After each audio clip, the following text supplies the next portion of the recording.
Bonjour à toutes et tous, bienvenue dans ce nouveau numéro des webinaires 1 heure pour comprendre, qui ont lieu périodiquement donc de 17 heures à 18 heures pour permettre au plus grand nombre, après la journée de travail, de s'acculturer, de découvrir, de creuser certaines thématiques. Aujourd'hui, on est ravis d'avoir avec nous des représentants d'Atrisk qui vont nous parler d'un outil qui nous paraissait particulièrement intéressant de promouvoir et de vous partager, qui s'appelle Vigirisque. Et j'ai le plaisir d'avoir à mes côtés donc Bertrand Wekel et Thibaut Gerlinger, qui vont se présenter avant de vous présenter cette solution qui est en cours de déploiement au niveau français. On sera à peu près, donc là il y a une trentaine de participants connectés, on attend à peu près 90 participants aujourd'hui. C'est à vous pour 40-45 minutes de présentation. N'hésitez pas dans le chat à poser toutes les questions qui vous viennent sur cet outil et nos deux intervenants se feront un plaisir d'y répondre, soit au fil de l'eau si on rythme la présentation, soit en fin de présentation. C'est à vous Bertrand et Thibaut. Merci beaucoup Ghislaine. Donc, écoutez, nous sommes très heureux, donc Thibaut Gerlinger et donc moi-même de passer ce temps avec vous. Donc on va être sur ce timing, d'à peu près 45 minutes pour laisser 40-45 minutes pour laisser la place à des questions. Donc tout d'abord, je vais nous présenter en quelques mots. Je dirais en quelques minutes, je vais vous expliquer la genèse et l'histoire de Vigirisque avant de laisser la place à Thibaut qui fera plutôt une démonstration qui sera forcément génératrice de questions parce que c'est ça l'idée. Donc moi-même, Bertrand Wekel, c'est pas poli, je commence par moi, mais donc je suis président et directeur général chargé de tout ce qui est pilotage d'Atrisk, qui est une société qui existe depuis 2010. Et qui est spécialisé dans tous les domaines de gestion des risques et gestion de crise, continuité d'activité, avec un panel d'activités assez large. Avec moi, donc j'ai Thibaut Gerlinger, qui est chez Atrisk maintenant depuis quasiment 12 ans, 10 ans, qui est ingénieur en gouvernance des risques et qui a suivi particulièrement le projet Vigirisque en étant responsable de toute la partie développement technique et développement, je dirais, réflexion sur l'aspect modélisation de cet outil. Voilà, si vous voulez, pour les intervenants. Alors, si on revient juste à la genèse de Vigirisque en quelques mots, parce que je crois que c'est important de comprendre l'histoire, parce que Atrisk est une société de conseil, d'expertise, de formation. C'est pas une société de développement d'outils numériques. En fait, nous travaillons depuis maintenant plus de 3 ans avec la Principauté de Monaco sur leur organisation de gestion de crise. Et on a été très très vite challengé en fait par notre commanditaire qui était le ministre d'État, l'équivalent de notre Premier ministre en France, qui nous a dit écoutez, voilà, c'est bien de travailler sur le dispositif de crise de la Principauté, mais il n'y a pas de crise à Monaco. Il a dit ça avec un petit sourire. En fait, son idée était de dire j'aimerais qu'on se mobilise le plus tôt possible et qu'on arrête de subir les événements. Et qu'on soit le plus vite possible mobilisé.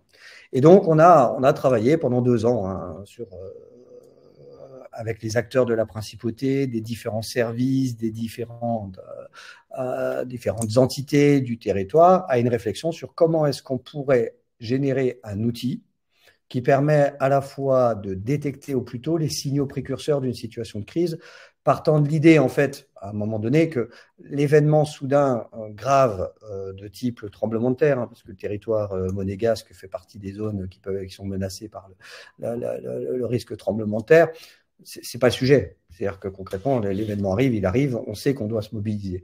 Mais il y a tous ces événements flous, plus difficiles à détecter, etc., qui peuvent impacter une organisation et qui sont souvent difficiles à déterminer à l'avance ou où il est difficile de se positionner à l'avance. Donc aujourd'hui, où est-ce qu'on en est? En fait, l'outil, il est opérationnel. Nous sommes en phase de déploiement sur la Principauté de Monaco. Voilà, donc avec de la formation des acteurs, une organisation liée, mais Thibaut y reviendra parce qu'il vous détaillera en fait la structure de l'outil, vous comprendrez assez vite. On a des soutiens, que vous sachiez, parce qu'il est important quand même dans un webinaire de le mettre en avant. Donc on a été soutenu par BPI France et Sodiv, en fait, qui est un acteur alsacien, parce que le siège de l'entreprise est en Alsace, donc un acteur alsacien du développement des entreprises. Voilà, donc ça nous a permis d'avancer dans un domaine qu'on ne connaissait pas à l'origine.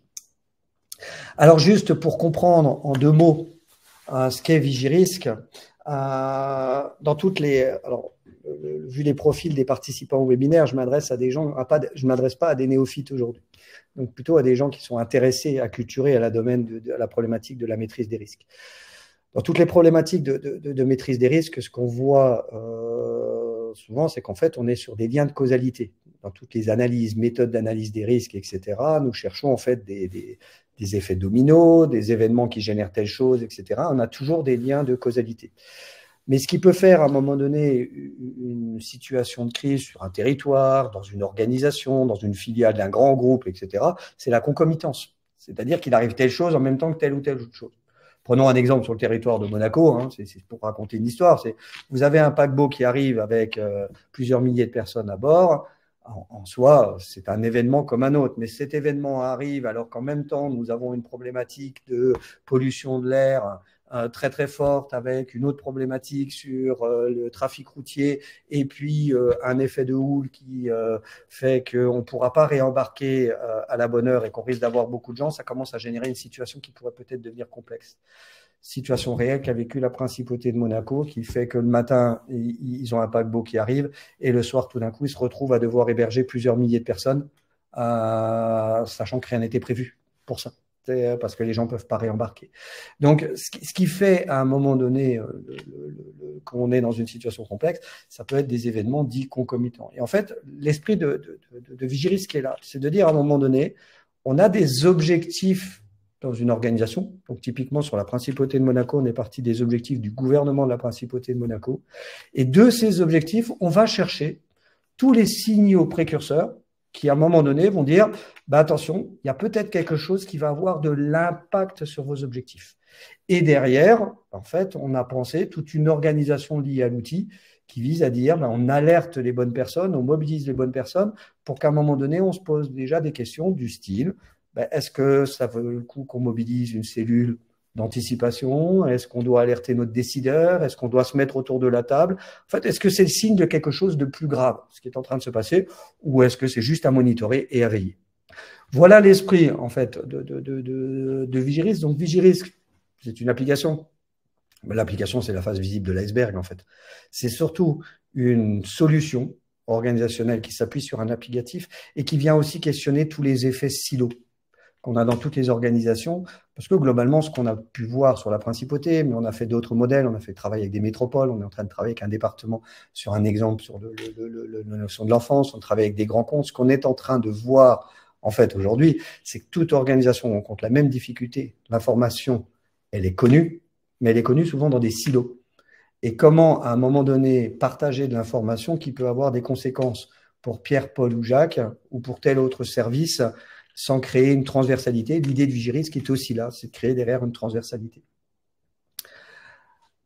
En gros, voilà l'esprit de ce que je voulais donner en termes d'introduction. Alors, les secteurs d'activité, parce que nous, en fait, on avance en marchant. Donc, on est parti d'un besoin d'un usager, la principauté de Monaco. Depuis, on échange avec de multiples acteurs. Ce qu'on voit, c'est qu'en fait, dans le domaine de l'industrie, dans le domaine du transport, dans le domaine routier, etc., il y a vraiment de l'appétit. C'est-à-dire que ce qu'on nous dit aujourd'hui, c'est en fait, c'est des besoins qu'on a dans les organisations. On voit que dans les collectivités, je dis, on a fait un premier modèle de veille sur une métropole. On a échangé, on travaille avec un département sur des exemples, etc. On voit aussi que tout le monde est en train de se dire, oui, aujourd'hui, il nous manque quelque chose. Il nous manque des outils de détection, de veille, de partage, etc., de ces informations-là. Voilà pour les secteurs d'activité. Je dirais que moi, en guise d'introduction, je ne vais pas aller plus loin. C'est pas le plus important du webinaire, c'est que je vais laisser en fait Thibaut prendre la main et vous montrer ce qu'il y a derrière, sachant que l'idée d'un webinaire, c'est de générer en fait de l'interrogation.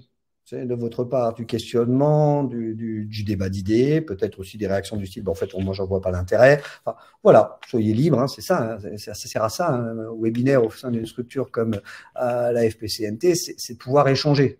Pas de faire, on n'est pas dans une présentation à caractère commercial. Nous, ce qu'on cherche, c'est votre retour, vos réactions, peut-être vos idées. Et bien sûr, nous, on en a aussi, hein, vous vous doutez bien, des idées pour la suite. Et je me tais, je te laisse la parole, Thibaut, je coupe mon micro.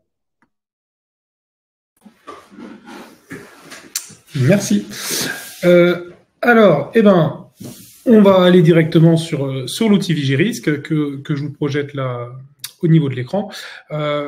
Avant de rentrer plus dans le détail et vraiment de mettre un peu les mains dans le cambouis, ce qui est vraiment important de comprendre, hein, même si Bertrand l'a bien dit en introduction, c'est que l'applicatif doit se comprendre comme un service. C'est-à-dire que on n'est pas juste sur un outil simple qui fait absolument tout, on est bien sur quelque chose qui va nous aider à générer l'intelligence collective.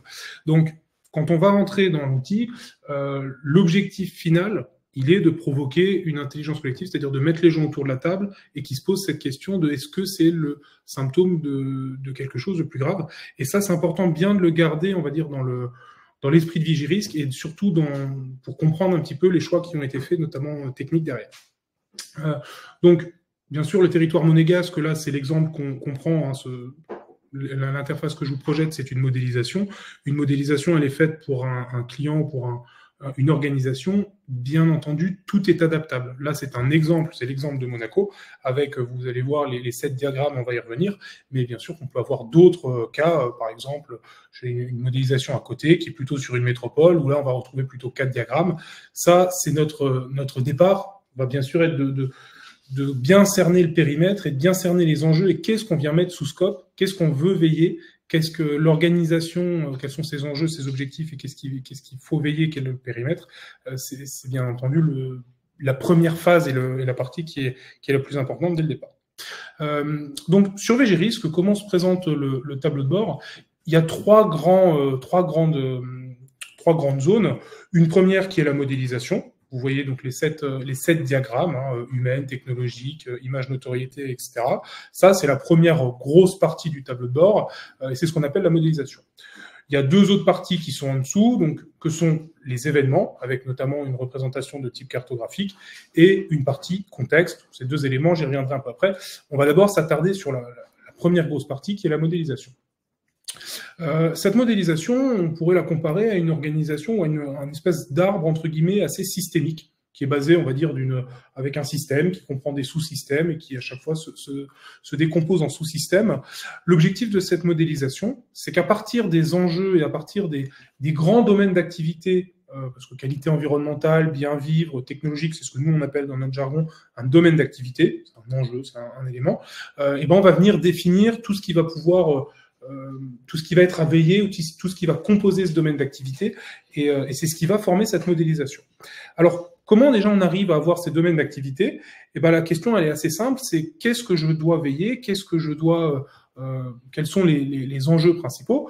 Pour Monaco, assez rapidement, ces 7 domaines ont été assez évidents, puisque c'est ni plus ni moins que les piliers de la stratégie gouvernementale monégasque. C'est-à-dire que la stratégie gouvernementale, sur leur site internet officiel, ils ont 7 grands piliers, qui sont les 7, on va dire, piliers qu'ils ont au niveau gouvernement et sur lesquels sont basés les ministères, etc. C'est les 7 domaines d'activité que sont économique, qualité environnementale, bien vivre, humaine, etc., etc. Donc ces 7 domaines d'activité, ils ont été assez logiques, on va dire, assez faciles à trouver, puisque c'était ces éléments-là, ils souhaitaient mettre sous scope, mettre sous veille, entre guillemets, leur domaine de politique gouvernementale. Et c'est ensuite que ça commence à devenir un petit peu plus complexe, parce que une fois qu'on a ces 7 grands domaines, comment on qualifie le bien vivre à Monaco? C'est quoi le bien vivre à Monaco? Comment on pourrait on va dire, savoir est-ce qui va bien, est-ce qui va pas bien, est-ce qu'il y a des problématiques qui sont liées, etc. Et c'est là où on rentre un petit peu dans le dur. Et donc, quand on rentre dans le bien vivre, on a découpé ce domaine d'activité bien vivre en différentes activités. Là, vous les voyez, par exemple, bien vivre est composé d'enseignement général, de la culture, du tourisme et du sport. Et au fur et à mesure, on a été découper les différents les différents systèmes, on était définir les différents systèmes avec ces sous-systèmes en fonction des différentes, voilà, des problématiques qu'on pouvait rencontrer. Donc, c'est ce qu'on appelle la modélisation, c'est ce qu'on appelle, on va dire, la définition, entre guillemets, de l'organisation et de ce qui est à mettre sous scope. C'est de bien se dire, on vient définir nos enjeux, qui sont ces gros cercles, ces gros domaines d'activité qu'on a au début, et puis ensuite, on vient progressivement construire l'arbre en partant du haut et en descendant pour arriver je prends par exemple un autre exemple, l'économie, pour arriver jusqu'à ce qu'on appelle un indicateur, c'est-à-dire domaine d'activité économique avec énergie, finance, transport. Et si je continue dans l'énergie, j'ai l'électricité, l'éclairage public et le gaz. Tout ça, c'est du système. Et donc, j'arrive ici à ce qu'on voit, dégradation des réseaux d'électricité. C'est ce qu'on appelle un indicateur. L'indicateur, en fait, on a cherché à qualifier dans quel état il se trouve. C'est-à-dire que vous imaginez bien que, on a pris l'exemple de l'électricité. Tout à l'heure, j'étais dans l'exemple du bien vivre et de la culture. On va avoir des indicateurs, on va chercher à comparer des patates avec des pommes et un nombre de vaches. Enfin, je veux dire, c'est incomparable. Donc, ce qu'on a défini, c'est qu'un indicateur, il n'a pas d'unité, il a simplement un état. Il a un état entre 0 qui est indéfini, puis il a un état entre 1, 2, 3, 4, vert, jaune, orange, rouge. On a cherché à faire quelque chose de très simple pour que ce soit facilement compréhensible et facilement... voilà, qu'on arrive à mettre une couleur et une idée derrière l'état. C'est-à-dire que tous les indicateurs qui sont dans Vigirisque, ils n'ont pas d'unité, ils ont simplement un état. 1, 2, 3, 4 quand ils sont définis, ou 0 s'ils ne sont pas définis. Et donc, à partir de ces choix-là, on a construit en fait toute la modélisation et on a cherché à mettre un peu sous scope, à se dire de quoi j'ai besoin pour définir mon domaine d'activité économique. Mon domaine d'activité économique, il a l'énergie, les finances, les transports, etc. Jusqu'à l'électricité. Comment je sais si je suis en tension ou pas.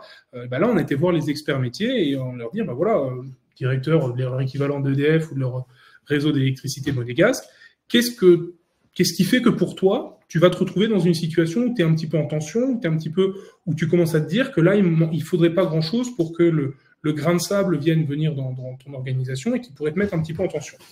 C'est Puatrice là qui fait l'analyse, c'est-à-dire que là, on s'appuie vraiment sur l'expertise métier. Je suis pas électricien ou je suis pas expert en électricité ni en tourisme, etc.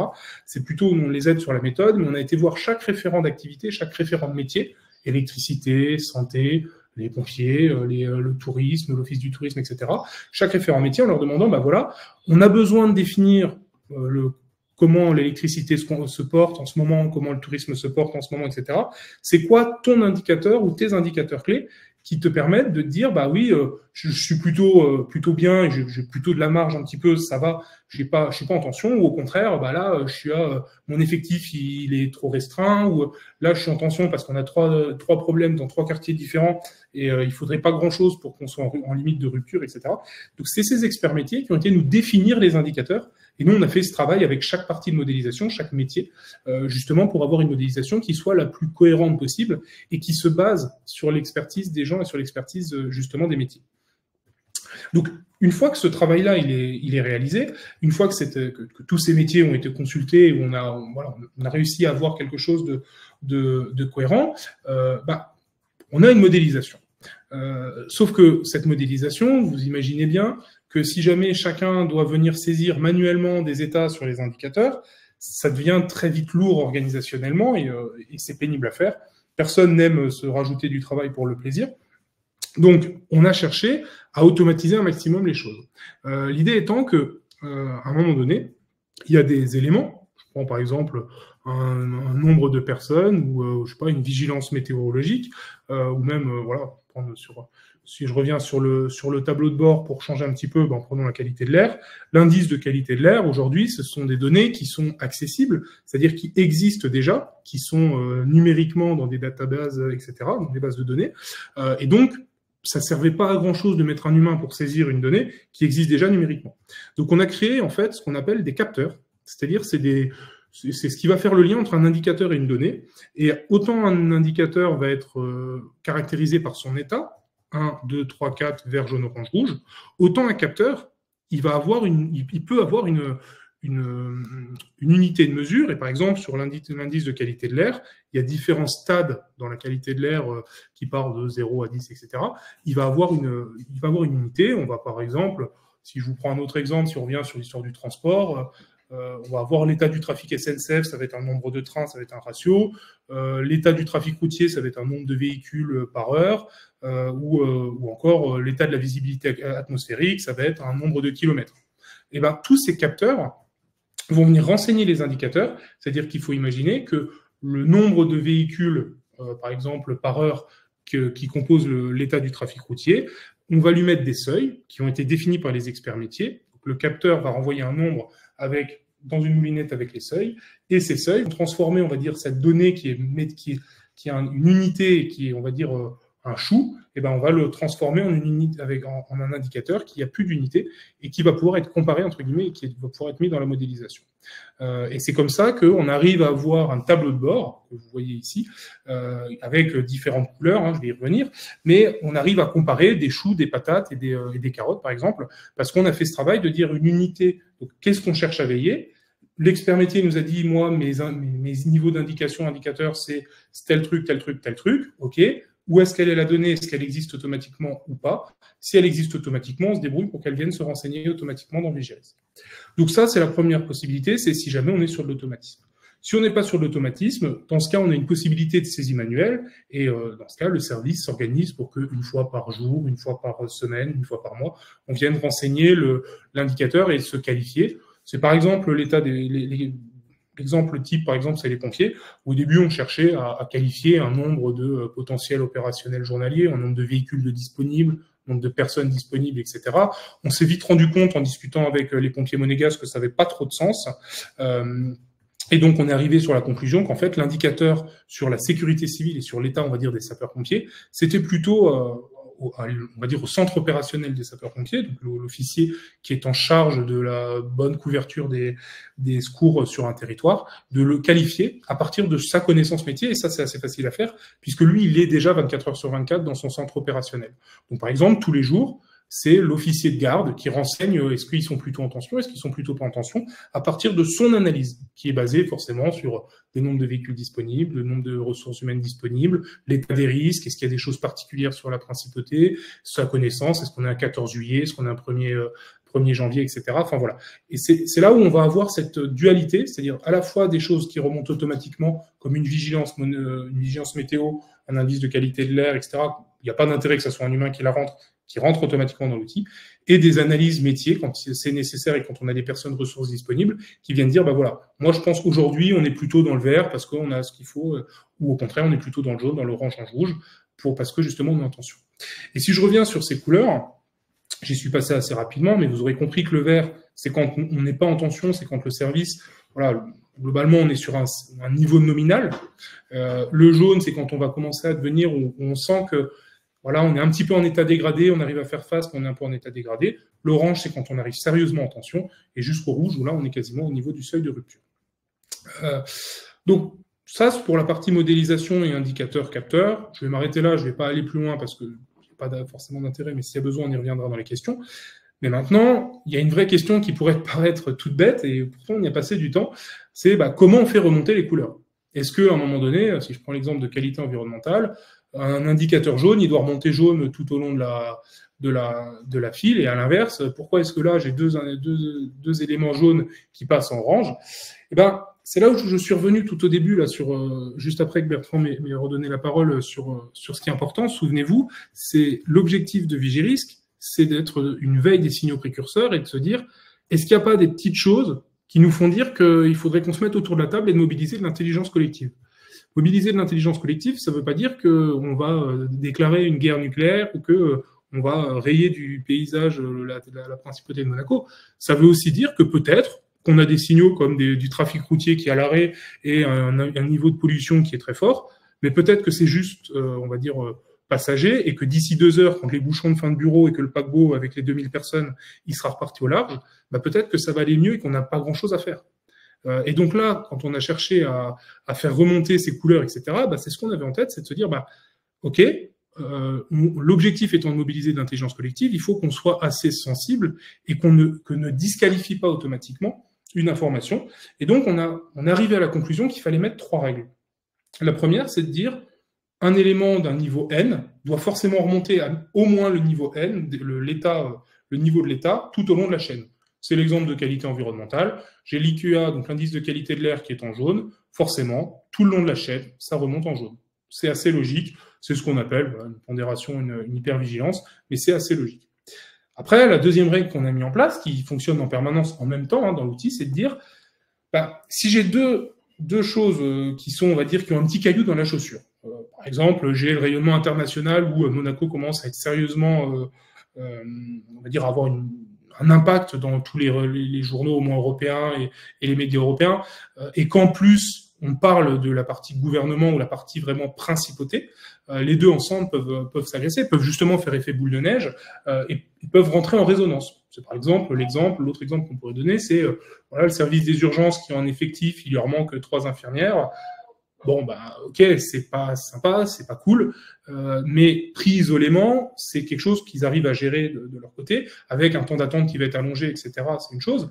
Mais si en même temps, on vient rajouter du verglas à Monaco et qu'on double le taux d'affluence aux urgences, le fait qu'il y ait un manque de personnel et en plus une vigilance météo et en plus un nombre de sorties de secours des pompiers, des ambulances, etc., qui augmente, tous ces petits éléments ensemble, parce que du verglas, il y en a déjà eu, etc., vont venir rentrer en résonance. Et c'est ça qu'on a voulu qualifier quand on fait ce qu'on appelle la pondération quantitative, c'est de dire 2 jaunes pris isolément, peut-être que pour le service, on va dire, ça va être que du jaune, mais ensemble, ils vont pouvoir rentrer en résonance et justement s'auto-agresser. Et donc là, ce qui est important, revenons encore une fois à ce que Bertrand a présenté et ce que je vous ai redit en introduction, c'est de dire, est-ce qu'il n'y a pas nécessité de prévoir et d'anticiper quelque chose qui va nous dépasser. Et donc, on remonte à l'état du dessus, on remonte la couleur orange pour vraiment mettre en garde. Donc ça, c'est 2 règles. Je vous ai dit qu'il y en a 3. Et la troisième, en fait, ça vient vraiment de notre manière d'aborder Vigirisque. Et encore une fois, on réinsistait avec Bertrand sur le fait que Vigirisque n'est pas un applicatif. C'est-à-dire, aujourd'hui, nous, chez Atrice, que notre fil rouge conducteur, c'est l'humain. C'est-à-dire que l'humain, à un moment donné, c'est à la fois une source d'erreur, mais c'est aussi une source, on va dire, de correction. Régulièrement, on corrige quand on conduit sa voiture, ou même le régulateur, etc. On corrige des choses. Et notre manière d'aborder les choses avec Vigirisque, ça a été la même chose. C'est de dire que un ordinateur, un service numérique, fait très très bien ce qu'un humain ne saurait pas faire. Par exemple, être en veille 24 heures sur 24 et être prêt 24 sur 24 et faire de la veille, etc. Un humain, c'est impossible. Il doit dormir, il doit se restaurer, son attention va diminuer, etc. L'outil le fait très bien. Réussir à avoir 150 indicateurs en même temps et à appliquer des algorithmes, etc. L'ordinateur et l'applicatif Vigirisque le fait très bien. Par contre, appréhender quelque chose de plus complexe et réussir à se dire que le fait qu'il manque des choux d'un côté et qu'il y ait trop de carottes de l'autre, ensemble, ça peut poser un gros problème. Ça, l'ordinateur, il a beaucoup plus de mal. Et c'est pour ça qu'on parle d'intelligence collective, c'est de dire, à un moment donné, l'humain, il va devoir reprendre la main et essayer de donner du sens. C'est-à-dire de donner du sens à une situation et surtout d'essayer de se projeter.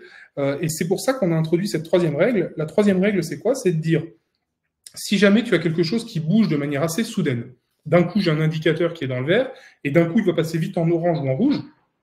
Là, on n'est plus dans le cas d'un bruit de fond qui varie légèrement, etc.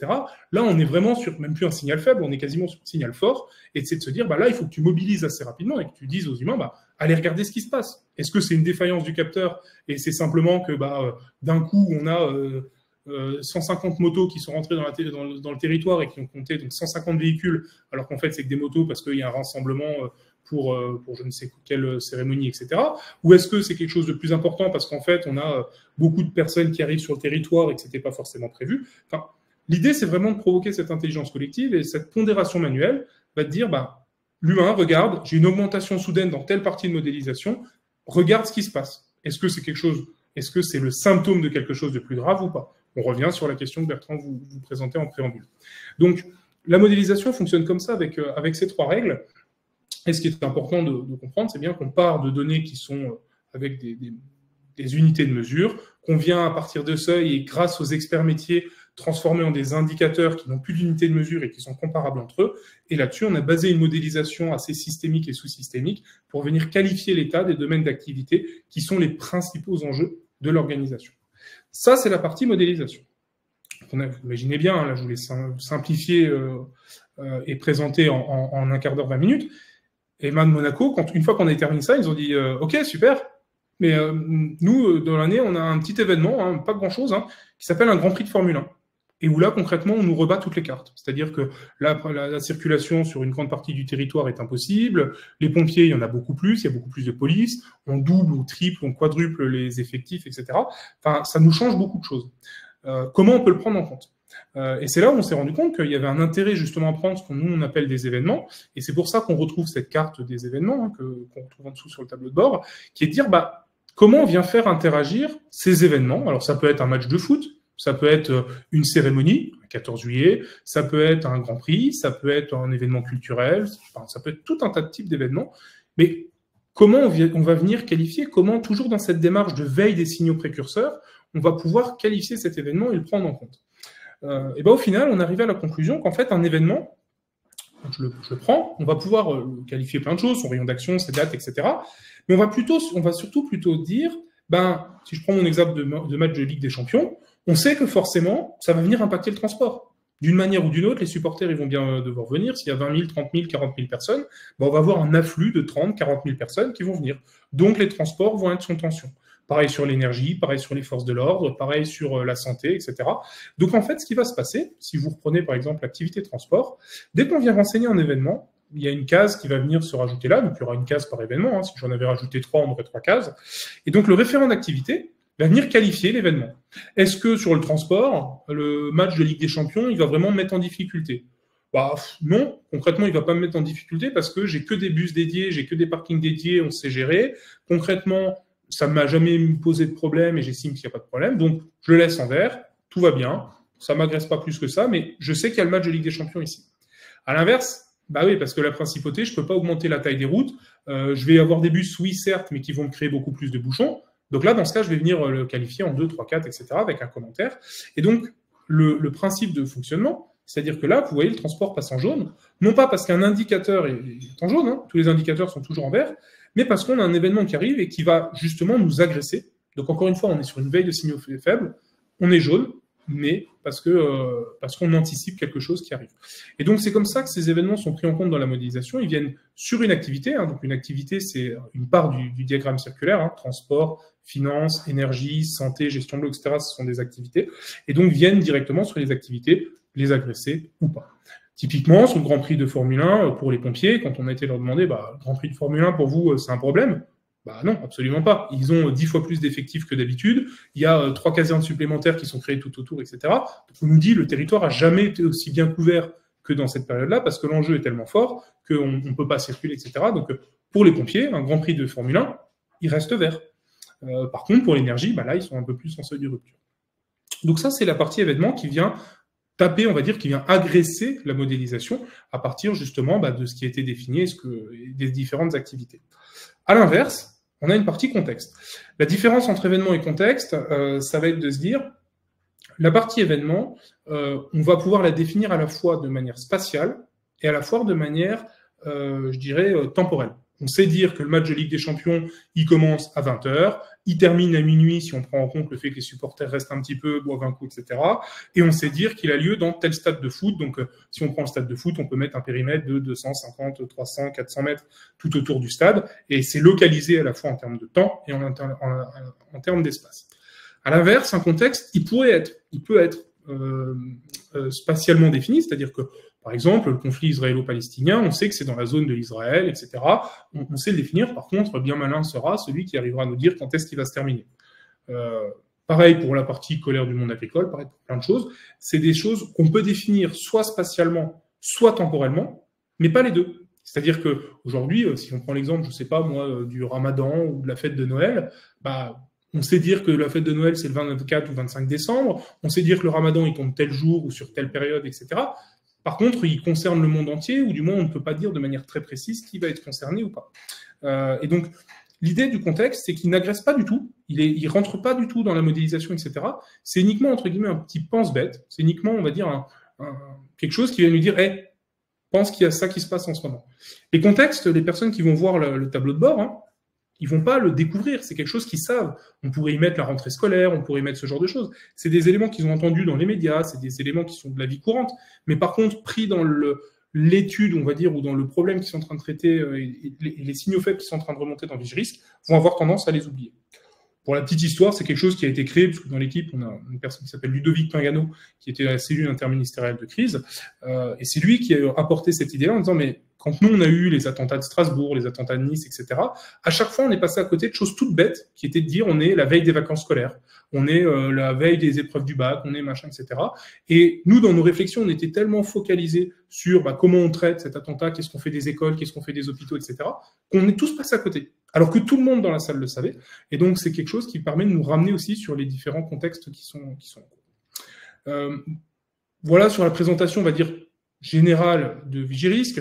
On a d'autres outils, d'autres petites fonctionnalités qui sont intéressantes, comme par exemple les écrans personnalisés ou un chef de service. Je vous parlais tout à l'heure de l'activité transport. On va pouvoir lui proposer un écran qui va lui être personnalisé en fonction de ses enjeux. Par exemple, s'il veut suivre l'état du trafic routier, s'il veut suivre les différents contextes, les différents événements qui potentiellement peuvent l'impacter. Souvenez-vous, on a renseigné le match de Ligue des Champions, on l'a qualifié tout à l'heure en jaune. C'est quelque chose qui est intéressant. Son évolution, mais il peut aussi suivre d'autres choses qui sont en dehors de la partie transport, mais qui peuvent l'intéresser, comme les risques météo, la surveillance sismique. Ça, c'est la partie écran personnalisé. On a bien sûr des principes où on peut afficher des graphiques, on peut faire des alertes, etc. C'est quelque chose qui, voilà, c'est des fonctionnalités annexes, on pourrait revenir si vous voulez dans les questions, mais sachez que ça existe. Encore une fois, on a bien sûr de la gestion des droits, c'est-à-dire qu'à un moment donné, on peut très bien dire le chef de service Intel, le chef de service transport, il a le droit de voir que son activité transport, mais il ne voit pas le reste, ou alors il voit que son activité transport plus l'activité risque météorologique et qualité de l'air, parce que là, il n'y a pas de secret, mais il ne voit pas tout ce qui est technologie, tout ce qui est humain, etc. Enfin, l'idée étant que quand on le déploie au niveau de l'organisation, on puisse adapter les droits et les vues des différentes personnes en fonction des besoins et de ce qui a été voulu par l'organisation. Je vais terminer sur un point, parce que vous avez vu un petit peu la modélisation, il y a forcément des choix qui ont été faits. Une modélisation, c'est quelque chose qui s'affine, hein. Quelque chose, ça fait un peu plus d'1 an et demi qu'on travaille et qu'on l'améliore toujours un peu plus. Mais c'est un travail qui est quand même, on va dire, qu'il faut avoir en tête, où il y a des choix qui doivent être faits suivant une logique. C'est-à-dire qu'aujourd'hui, un des postulats de Thorngate, que nous, on a décidé d'appliquer sur cette modélisation, c'est de dire qu'aujourd'hui, on peut faire des choix, on peut avoir une modélisation qui est très générale, on peut avoir une modélisation qui est très précise, ou alors une modélisation qui est très simple. Mais on n'arrivera jamais à avoir les trois en même temps. On peut se mettre entre les deux, on peut avoir quelque chose de général et simple, mais ça ne sera pas précis, ou quelque chose de général et précis, mais ça ne sera pas simple. Donc, il y a un curseur à positionner un peu entre ce triptyque-là. Nous, le choix qui a été fait, c'est d'être général et simple. Ça veut dire que forcément, en termes de précision, l'idée n'est pas de remplacer les outils des experts métiers. L'idée de Vigirisque est vraiment de se mettre à un état macroscopique, et on le retrouve même dans l'organisation qui est mise en place derrière Vigirisque, hein. L'idée, c'est que si jamais on commence à avoir du orange ou on commence à avoir une alerte qui se met en place, la personne d'astreinte, l'administrateur d'astreinte de Vigirisque, hein, donc au niveau direction, c'est un directeur de service par exemple à Monaco, ce qu'on lui demande, c'est de venir faire un triptyque, c'est-à-dire un trinôme, on appelle ça un trinôme, en référence à la position isostatique, hein, qui est la plus stable, de dire d'aller chercher l'expert métier, on va dire, ou la personne de l'activité qui est le plus proche ou qui est concerné par ce qui est en train de se passer, et une troisième personne, et qu'ensemble, ils se posent la question de est-ce que c'est quelque chose de plus grave ou pas. Et donc forcément, on doit leur donner les éléments, on va dire, macroscopiques pour qu'ils se mobilisent. En aucun cas, Vigirisque ne va donner les éléments très précis et ne va faire une analyse métier telle que pourrait le faire l'expert métier. Clairement, on ne vient pas remplacer l'expertise métier, on vient bien se mettre au niveau macroscopique, et le seul objectif, hein, et je vais terminer là-dessus, j'ai commencé là-dessus, je terminerai là-dessus, le seul objectif de Vigirisque est de faire une veille 24/24 et d'être en capacité de remonter dès qu'on a des signaux faibles, et de dire à l'humain, regarde ce qui se passe, mets-toi autour de la table, avec ton trinôme et éventuellement avec une cellule de crise derrière, etc., et anticipe ce qui est en train d'arriver. Une fois que la partie mobilisation, la partie trinôme est faite, bien sûr que Vigirisque va rester parce que ça nous donne une idée de ce qui se passe et les graphiques sont faits pour ça, etc. Mais je dirais l'objectif principal de Vigirisque est atteint. Et c'est vraiment là où on parle de service global et pas juste d'un logiciel qu'on fait tourner et qui nous donne les réponses à toutes les questions. Non, c'est vraiment un outil de veille et surtout un outil de veille des signaux faibles. Voilà. Je vais me taire, on pourrait encore en parler pendant des heures, mais je pense que j'ai déjà beaucoup parlé et je vous propose de maintenant laisser la place plutôt aux questions. Est-ce qu'il y a des interrogations ou même des remarques? Alors, oula, j'ai pas mal d'échos. J'ai vu que Bertrand avait répondu au fil de l'eau à pas mal de questions, mais vu que ça a été des échanges bilatéraux pendant que Thibaut présentait, peut-être qu'on peut, Bertrand, revenir sur les principales questions. Il y avait, est-ce qu'on est sûr de qui renseigne les indicateurs? Moi, ça me faisait penser à des questions de confidentialité. Thibaut parlait de gestion des droits, puis après, il y a eu pas mal d'échanges aussi sur des échelles géographiques. Peut-être, Bertrand, nous faire un résumé des questions-réponses auxquelles vous avez répondu en parallèle. Ouais. Oui, alors j'ai donné quelques éléments de réponse. C'est sûr que tout le monde n'a pas forcément vu. Alors, ou quelques précisions. Donc, les données, vous voyez, il y a du gris qui apparaît. En fait, chaque donnée est un indicateur. En fait, il y a un capteur quelque part. C'est a une forme de rafraîchissement qui est déterminée en connaissance métier. Voilà, Thibaut le montre en parallèle. Et donc, si elle n'est pas renseignée, elle apparaît en gris, ce qui nous donne une indication aussi qui est, en fait, on n'a pas d'information. C'est ça l'information qui ressort, qui est aussi une information. Et donc, cette donnée, ce capteur, soit il est lié à un capteur automatique, soit il est lié à un capteur manuel. Sur la principauté de Monaco, pour vous donner des échelles, alors c'est grosse maille, aujourd'hui on a à peu près, on va dire, 30-40% de capteurs dits automatiques. Ils existaient déjà, ils sont intégrés dans l'outil. Pas dans cette version-là parce que c'est plus confidentiel. On a 30-40% d'indicateurs qui sont liés à des capteurs qui sont automatisables. Ils ne le sont pas encore aujourd'hui parce que, par exemple, c'est lié à une évolution logicielle de la gestion des taux d'occupation du lit de l'hôpital. Donc, ça va venir avec le temps. Et puis, il y en a certains où ça n'a pas de sens. Ça n'a pas de sens de les automatiser. Et donc, cette notion de rafraîchissement a de l'importance. Sur chaque indicateur, en fait, a été aussi introduit une notion de données sensibles. Si je coche le case, donc quand je fais le modèle de veille, disant que c'est une donnée sensible, dans les droits, les gens qui n'ont pas le droit à des données sensibles ne la verront pas, cette information-là. Donc ça permet aussi de protéger certaines informations. Mais revenons à une position macro. C'est des questions qu'on a eu beaucoup avec la sûreté, la sûreté publique. Vous doutez que sur la principauté de Monaco, la notion de VIP, elle n'est pas anodine. Dans un outil comme Vigirisque, on n'a pas besoin de savoir que telle personnalité politique ou autre est présente à tel endroit, à tel moment, etc. Pas de sens. Ça, c'est une donnée qui appartient à la police, à la sûreté urbaine, etc. Par contre, dans l'outil de savoir qu'on a des VIP particulièrement sensibles présents sur le territoire, ça a de l'importance pour se dire, attention, on a peut-être un problème un peu plus important. Et donc, la vraie réflexion aussi, c'est de dire, mais quelle est la donnée pertinente qu'on remonte ? Et il y en a beaucoup qu'on peut partager. Alors après, sur la confidentialité, il y a un autre volet. C'est aujourd'hui, Vigirisque sur la principauté de Monaco est stocké, et on l'a pensé aussi comme ça, est stocké en dur dans le cloud, ce qu'on appelle le cloud souverain de la principauté de Monaco. C'est-à-dire que nous, tiers extérieurs, une fois qu'on l'a positionné, nous n'y accédons plus. C'est bien des données qui sont générées et qui restent à l'intérieur de leur cloud souverain.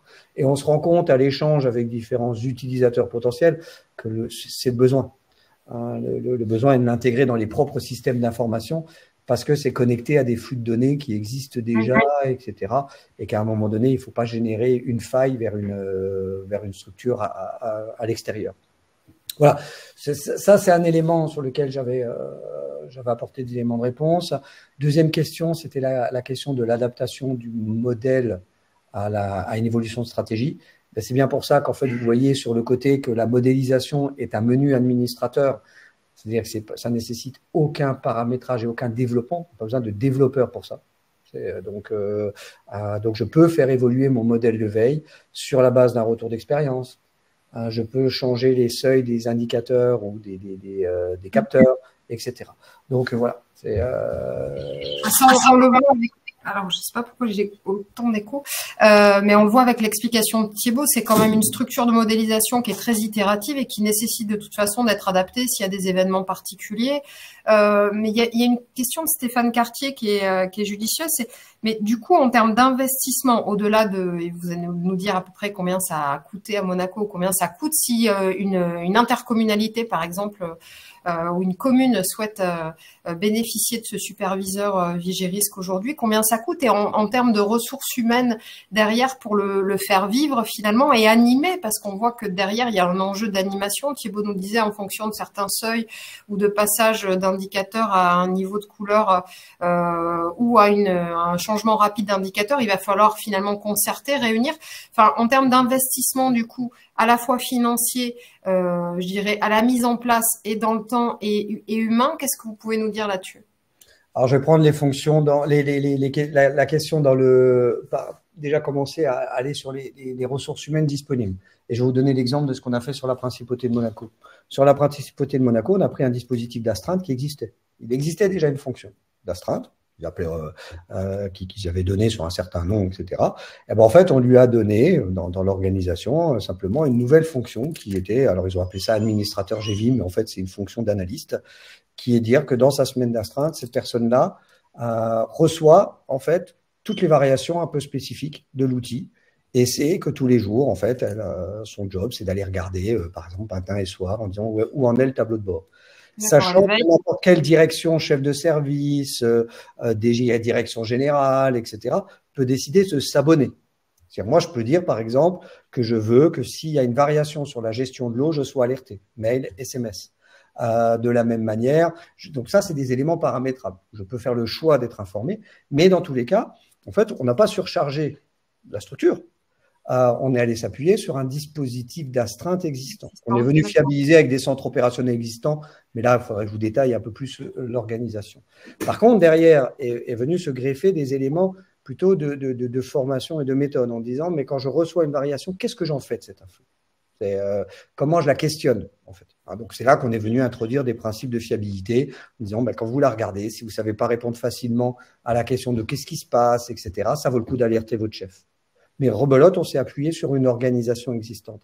C'est pour ça que je commence par ça, parce qu'en fait, ça aide un peu à répondre à quelles ressources humaines disponibles pour fonctionner. Pour remplir au quotidien, il n'y a pas plus de ressources que les gens qui existaient déjà. C'est ce que je mettais à un moment donné en réponse sur les capteurs, c'est que en fait, beaucoup de données existent déjà. Parce qu'un service, je sais pas, je prends l'effet de houle, qui est un sujet sur la Principauté de Monaco, parce que l'effet de houle est veillé au quotidien, parce que si vous connaissez le territoire monégasque, en fait, on a plein de magasins qui vivent avec des pompes de relèvement et qui, sur un effet de houle un peu important, sont très vite sous l'eau. Donc, la houle est quelque chose qui est veillé régulièrement. Et il y a une direction, je crois que c'est la direction des affaires maritimes, si je ne dis pas de bêtises, Thibaut, qui assure la veille de cet outil, de cet effet de houle. C'était déjà le cas. En fait, on n'a rien ajouté en termes de contraintes. On est venu juste venir prendre cette donnée automatique et lui donner un sens sur un tableau de bord qui vise plutôt l'échelon décisionnel. La direction des affaires maritimes, ça lui apporte rien. Par contre, cette même direction des affaires maritimes nous a dit, quand on l'a interrogé sur ce qu'elle veillait, qu'il y a plein de choses que veillaient ses collègues où en fait elle n'était pas trop au courant et potentiellement ça pourrait l'intéresser. Parce que ça pourrait lui donner aussi des indications sur des sujets, sur le tourisme, sur la circulation, etc., qu'en fait elle n'a pas au quotidien parce que ce n'est pas son cœur d'activité. Donc en fait on n'est pas venu rajouter, surtout pas, et ça a été un des enjeux de la Principauté de Monaco, c'est de nous dire ne nous rajoutez pas de la charge. Parce qu'on parle d'événements qui n'arrivent jamais.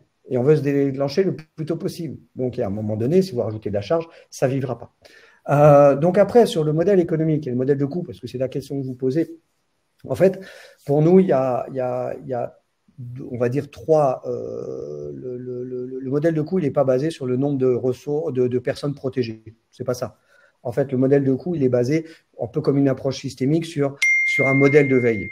C'est-à-dire que si la Principauté de Monaco, c'est un seul modèle de veille, c'est un territoire donné.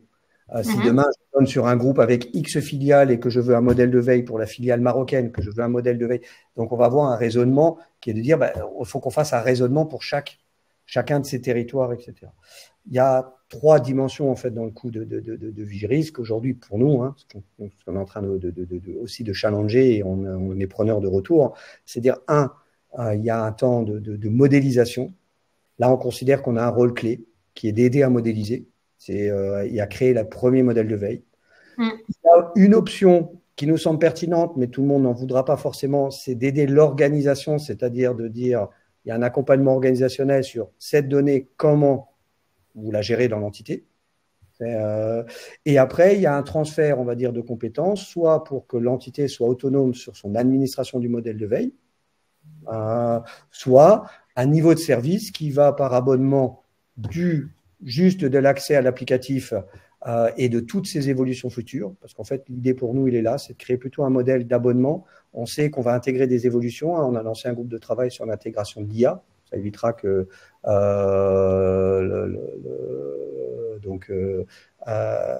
voilà, donc c'est des sujets sur lesquels on réfléchit aujourd'hui. C'est comment intégrer l'intelligence artificielle sur le sujet. Il y a plein de choses de ce type-là. Donc notre idée, c'est plutôt une formule d'abonnement. Et comme j'ai la remarque à juste titre en disant c'est forcément gratuit parce que sinon c'est pas un webinaire, c'est une accroche commerciale. Ce que je vous propose, c'est si quelqu'un veut des éléments vraiment de coût, sachant qu'on a pensé pour que ce soit abordable, c'est questionnez-moi par ailleurs, comme ça évitera de rentrer trop dans ces sujets-là. J'ai une question qui a été posée aussi, c'est est-ce qu'il est possible d'automatiser le remplissage? En fait, oui, sur des événements passés, c'était justement l'apprentissage du système. En fait, sur les événements passés, événements passés, événements futurs, etc. En fait, il y a trois manières d'intégrer un événement. Hein. Il y a deux manières, c'est soit on le crée, et on le crée soit en fonction d'une manière interactive, c'est-à-dire qu'on prend l'endroit, le lieu sur la carte, on le localise à cet endroit-là, soit on rentre l'adresse. Deuxième chose, c'est que, et c'est ce qu'on fait sur la principauté de Monaco, on intègre un fichier qui vient automatiquement créer les événements futurs. Et les événements passés sont conservés. Comme d'ailleurs, toutes les données sont conservées en fait, dans l'outil. L'idée, c'est de pouvoir se dire aussi, si vous prenez par exemple le risque épidémiologique, on a une évolution dans santé du capteur épidémiologique, c'est de pouvoir se dire dans le futur, tiens, là j'ai une variation, mais l'année dernière, à la même période, on était comment?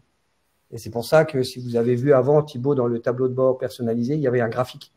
En fait, toutes les données sont conservées pour que je puisse aller comparer sur des périodes, hein, en disant l'année dernière, à la même période, comment j'étais, il y a 3 ans, comment j'étais.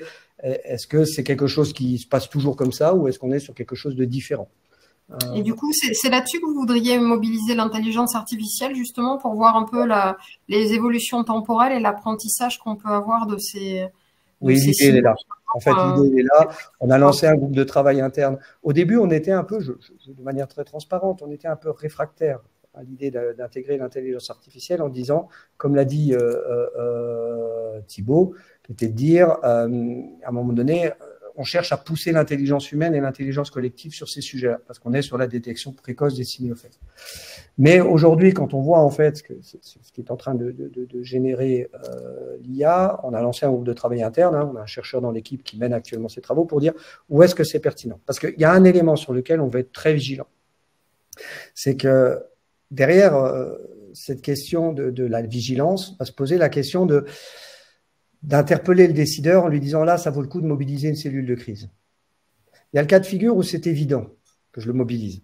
Oui, d'accord, ça lui rend service. Puis il y a le cas de figure où le décideur va vous dire un truc du style oui, non, mais attendez, ça va faire, hein, moi je maîtrise, nous maîtrisons, etc.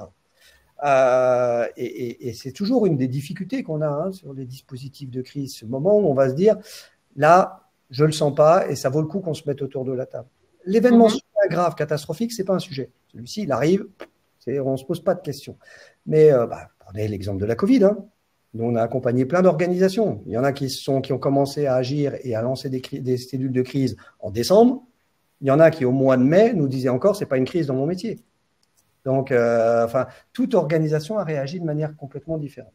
Le point sur lequel on va être vigilant, nous, par rapport à l'IA, c'est que de pouvoir faire une forme de prédictivité basée sur des informations passées acquises, on va stocker des données sur la base d'évolution, etc. Ça peut devenir intéressant, mais il ne faut surtout pas que le moteur fasse ressortir à un moment donné une forme de décision de mobiliser ou pas. Parce que sinon, quel responsable osera aller à l'encontre d'une information donnée par un outil de type IA qui est assez flou? C'est-à-dire qu'il ne faut surtout pas le mettre dans une posture qui est de se dire non, alors faites ultra confiance à l'IA. Non. Mais par contre, ça peut générer des choses qu'on sera incapable d'intégrer. La décision ou un regard complémentaire. Quoi. Voilà, tout à fait. Donc c'est aujourd'hui. Pardon. Donc là, on a beaucoup parlé de Monaco. Du coup, sur le territoire français, là, on n'est plus sur un prototype que vous expérimentez, on est sur une solution que vous déployez aujourd'hui. Ou est-ce que vous cherchez encore des territoires expérimentaux en France? Est-ce qu'il y a déjà des territoires qui bénéficient de Vigirisc en France? Et dernière question, quel est le retour utilisateur de Monaco avant et après Vigirisc? Qu'est-ce qu'ils nous disent de l'apport de cet outil pour eux? Alors, plusieurs questions. Donc aujourd'hui, la solution est déployable, etc. sur plein de territoires. J'ai deux réponses à votre question. Est-ce qu'on cherche des territoires d'expérimentation et est-ce qu'on déploie, on va dire commercialement, les deux. Les deux, c'est-à-dire que on est preneur de toute idée, de toute approche, etc. Voilà, on n'oublie juste pas que nous aujourd'hui, Vigirisc, c'est un investissement pour une PME de l'ordre d'1 million d'euros à peu près. Donc on n'est pas non plus, je veux dire, on a des enjeux derrière, c'est évident. Mais on est preneur d'idées, de remarques, de suggestions, de territoires d'expérimentation. Ce que nous avons fait aujourd'hui sur le territoire français, c'est que on n'a pas on n'a pas encore de clients qui le déploient opérationnellement. Pour répondre très clairement à cette question. Par contre, ce qu'on a fait, c'est des modèles de veille. Actuellement, on travaille par exemple avec la collectivité européenne d'Alsace, la CEA, donc c'est l'exemple de départements, avec une direction spécifique qui est l'enfance, la protection de l'enfance, sur un modèle de veille dédié à l'activité de protection de l'enfance, en nous disant qu'eux, ils ont des vrais problèmes de veille, de détection en amont, etc. Donc, on est en train de concevoir un exemple, un modèle de veille. On arrive en fin de processus. On a fait la même chose avec une métropole. On a fait un travail de fond, etc. Et on a conçu un modèle de veille. On a des échanges. Ben voilà, cette semaine, j'ai un échange avec le monde autoroutier qui est très intéressé sur un réseau. Et l'idée, c'est de faire un premier exemple aussi de modèle de veille. Sur le retour utilisateur de Monaco, trop tôt. Malheureusement, trop tôt. Aujourd'hui, on a un retour sur la principauté de Monaco, c'est que ça a bousculé l'organisation, toute la phase en amont, parce que ça a interrogé sur des questions de partage d'informations. Oui, c'est ça, la transversalité, là, même si chacun est dans son métier, on voit qu'il y a voilà. un enjeu. Dans les formations qu'on a pu faire, des gens qui vont être amenés à le piloter, on a eu des vraies questions d'interpellation, de disant, mais ah oui, ça me touche, parce que comment est-ce que moi je vais me positionner? Est-ce que ça me suffit? Les gens aimeraient bien des données très comment dire, ferme, en disant dans tel cas, vous mobilisez votre chef. Non, on a fait appel à l'intelligence. Donc ça a soulevé beaucoup de questions, mais on n'a pas assez de recul sur la phase de déploiement. Nous, on a pu voir, parce que ça fait 1 an et demi qu'on voit les capteurs données, qu'on voit des variations et qu'on voit l'importance de faire varier des niveaux de seuil, par exemple, en disant là, on est plus fin, là, on est moins fin, etc. Pas que je veux dire, on n'en a rien à faire de savoir qu'il y a 100 véhicules de plus de 9h05 à 9h10 qui rentrent sur la principauté de Monaco. Donc, ce seuil-là, il a fallu corriger en se disant, c'est une tendance qu'on veut savoir. Est-ce qu'on est dans quelque chose d'exceptionnel ou pas? Voilà le retour, mais on n'a pas plus de retour aujourd'hui à ce stade-là. Trop tôt. Très bien. Il y avait une question d'Alexis dans le chat qui demandait sur le tableau de bord qu'on voit, peut-être mis à l'échelle annuelle. C'est-à-dire sans doute moyenné, peut-être, je ne sais pas, par rapport Donc, bon, les questions de coût, on a un peu abordé, mais là, les gens vous recontacteront en bilatéral. Sinon, je pense qu'on a repris. Est-ce qu'Alexis veut préciser ce qu'il voulait dire? Il est en train de le préciser. Exactement, faire une moyenne annuelle. Est-ce qu'il est possible d'agréger, du coup, temporellement, à un pas de temps choisi, les indicateurs? C'est beau. Oui, donc je vais reprendre la main pour préciser.